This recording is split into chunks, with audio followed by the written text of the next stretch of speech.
Back at home, we all have a lot of work to do, but from here, Earth sure looks like a perfect world.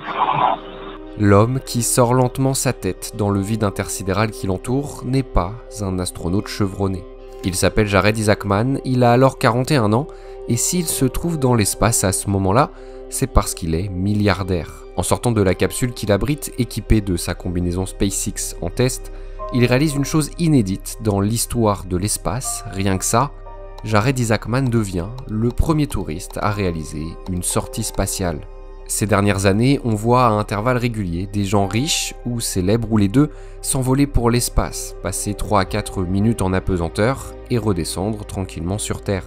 Dernièrement, la plus remarquée et la plus critiquée aussi, ça a été Katy Perry. Derrière ces sorties touristiques spatiales et leurs billets au prix démesuré, il y a des milliardaires. Ils s'appellent Richard Branson, Jeff Bezos ou encore Elon Musk. Et tous ensemble, ils se sont lancés dans une course à l'espace, avec l'objectif de privatiser l'exosphère, la couche la plus élevée de l'atmosphère. Mais cette course, qu'est-ce qui la motive? Pourquoi l'espace est-il redevenu sexy? Et surtout, est-ce que le jeu en vaut vraiment la chandelle? Toutes ces questions, on va y répondre maintenant.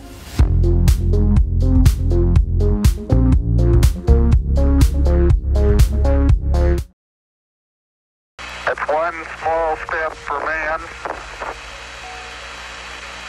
one giant leap for mankind. Le 21 juillet 1969, Neil Armstrong et Buzz Aldrin rentraient à jamais dans l'histoire en devenant les premiers êtres humains à marcher sur la Lune. Avec ce grand pas pour l'humanité, les astronautes américains ont mis fin à une course spatiale acharnée entre les États-Unis et la Russie en pleine guerre froide. 6 ans plus tard, en 1975, un vaisseau soviétique Soyouz et un vaisseau américain Apollo s'amarrent ensemble. Thomas Stafford et Alexei Leonov échangent une poignée de main symbolique qui enterre définitivement l'animosité spatiale entre les États-Unis et l'URSS. Une fois l'engouement politique et médiatique passé, la science et la recherche ont repris leur place. Entre les années 1970 et 2000, les grandes puissances comme l'Europe, la Chine ou l'Inde développent et pérennisent des programmes spatiaux. Mais l'espace est alors beaucoup moins une affaire d'hommes et bien davantage une affaire de satellites. Au fil du temps, il est devenu un environnement propice au business et au commerce, et donc des groupes privés débarquent à grands coûts d'investissement pour se tailler une part d'un domaine qui était encore exclusivement la responsabilité des États. L'exemple le plus parlant, celui qui évoque un truc à tout le monde, c'est bien évidemment Elon Musk et sa société SpaceX.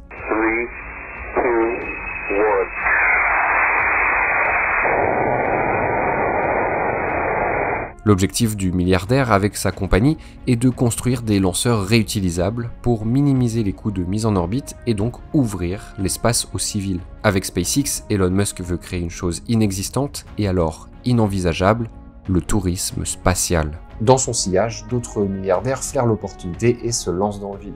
Personne n'en a alors encore conscience, mais cette ouverture au secteur privé va apporter une nouvelle vision de l'espace. Celle d'un espace accessible à tous, dans lequel prendre un vol pour aller visiter la Lune ou Mars est possible.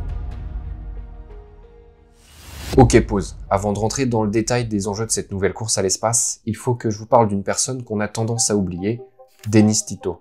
Dennis Tito, c'est un millionnaire américain, mais surtout c'est le premier touriste spatial de l'histoire, de longues années avant Jeff Bezos ou Richard Branson. Pour Dennis Tito, aller dans l'espace, c'est un rêve d'enfant. Lorsqu'il a 17 ans, il se prend de passion pour Sputnik, le premier satellite artificiel de la Terre. Et quelques années plus tard, il est subjugué par Yuri Gagarin, le premier homme dans l'espace. Il se dit alors une chose, pourquoi pas moi ? Dennis Tito passe des diplômes en aéronautique, en astronautique et en ingénierie, puis il intègre la NASA. Mais il estime que ça ne lui rapporte pas assez d'argent, et donc il lance en 1972 sa propre entreprise de conseil en technologie, une entreprise avec laquelle il va devenir millionnaire. Mais Dennis Tito n'a pas oublié son rêve d'espace. En 1999, il se dit qu'il peut peut-être acheter un billet pour embarquer dans une fusée direction la stratosphère. Il réalise un partenariat avec l'entreprise de tourisme spatial Space Adventures et profite de la mauvaise santé financière du programme spatial russe pour payer son voyage à bord de la navette Soyouz. Ce que lui a coûté la réalisation de son plus grand rêve, 20 millions de dollars. Dennis Tito s'entraîne ensuite de longs mois avec les cosmonautes russes à la Cité des Étoiles de Moscou. Et le 28 avril 2001, il décolle, direction la Station Spatiale Internationale. Il y passe 6 jours et revient sur Terre le 6 mai 2001. Dennis Tito est devenu un touriste spatial 20 ans avant que le mot soit particulièrement à la mode chez les personnes les plus riches de la planète. On fait un saut dans le temps jusqu'au 11 juillet 2021. Ce jour-là, Richard Branson décolle à bord d'un véhicule spatial construit par sa propre société, Virgin Galactic. Il va passer quelques minutes à plus de 86 km de la terre ferme, une altitude considérée par les États-Unis comme la limite entre la Terre et l'espace. Puis il va redescendre et se poser au Nouveau-Mexique. 9 jours plus tard, le 20 juillet 2021, c'est un autre homme d'affaires qui s'envole pour un petit tour dans l'espace. Jeff Bezos, le boss d'Amazon, est à bord du premier vol humain réalisé par son entreprise Blue Origin et sa navette Navy Shepard. Il monte jusqu'à 100 km de hauteur, un peu plus loin que Richard Branson, et revient lui aussi moins d'une dizaine de minutes plus tard. Et puis il y en a un qui s'est contenté d'observer ses deux homologues depuis la terre ferme, Elon Musk. Lui ne s'est jamais envolé dans l'espace avec sa compagnie SpaceX, mais il est sûrement celui dont le projet de tourisme spatial est le plus avancé. Virgin Galactic, Blue Origin, SpaceX, ces sociétés se différencient sur de légers points, mais elles partagent toutes le même objectif, étendre définitivement la présence de l'homme hors du champ terrestre. Virgin Galactic vend l'expérience d'une vie, SpaceX promet une vie multiplanétaire, et Blue Origin veut paver une route vers l'espace. Ces entreprises veulent que les étoiles soient accessibles non plus seulement aux ingénieurs spécialisés, mais à n'importe qui est en mesure de se payer un billet. Donc pour l'instant, essentiellement les ultra riches. Elles ne vendent pas que des trajets aller-retour, elles vendent une vision. Maybe this is the factory of the dreams. Because today I go to the space. Mais l'enjeu derrière ce tourisme spatial, ce n'est pas qui deviendra l'agence de voyage la plus populaire, c'est qui se taillera la plus grosse part de ce marché qui devrait valoir $1 trillion en 2040. 1 trillion, c'est 1 milliard de milliards, c'est énorme.